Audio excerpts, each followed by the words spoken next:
1,000 years ago, the intellectual center of the world was Baghdad.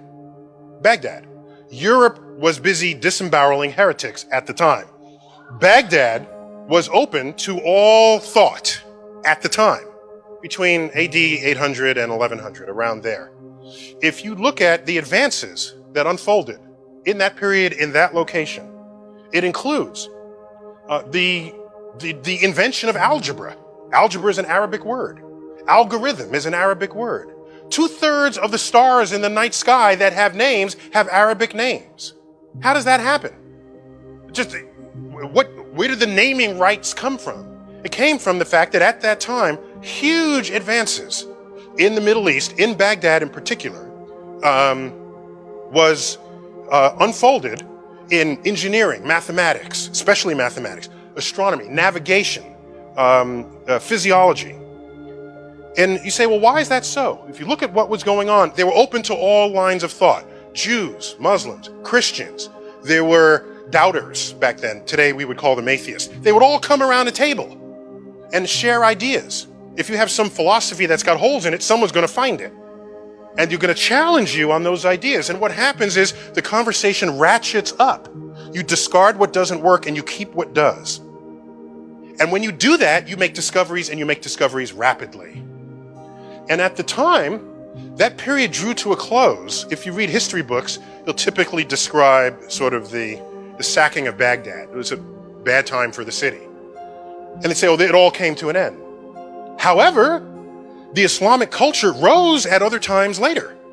And in those other times, science and engineering discoveries were not a part of it. So he asked, why not? You got the cultural heritage, why doesn't it show up again?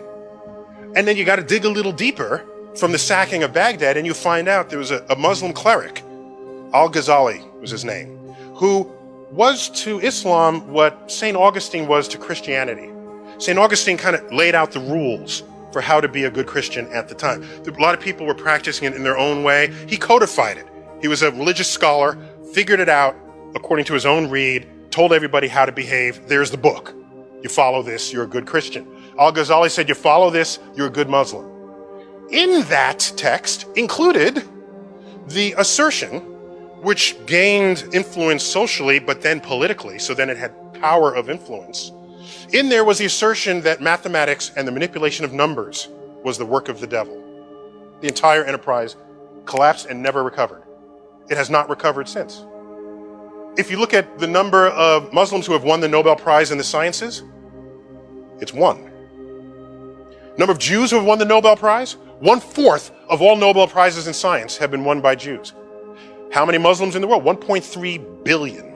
How many Jews in the world? 15 million tops. So you look at what effect the culture of discovery and learning can have on what you discover about the natural world. It's extraordinary. So just because you're making discoveries doesn't mean it's forever. And I look at the 20th century in America as a period of great discovery. And then I see forces now operating against it. And then I look at the history of the consequences of this, and I see America just simply fading into insignificance. No, it's not off of a cliff. It's just a slope. And every next day you're a little bit further down on the slope. You barely notice it, right? Until one day you can't see over the hill that you just came from. And then you try to make do with what you have down here, and then you find out it's the rest of the world making the inventions and not you. You're trailing, no longer leading. You're not even abreast with what's going on.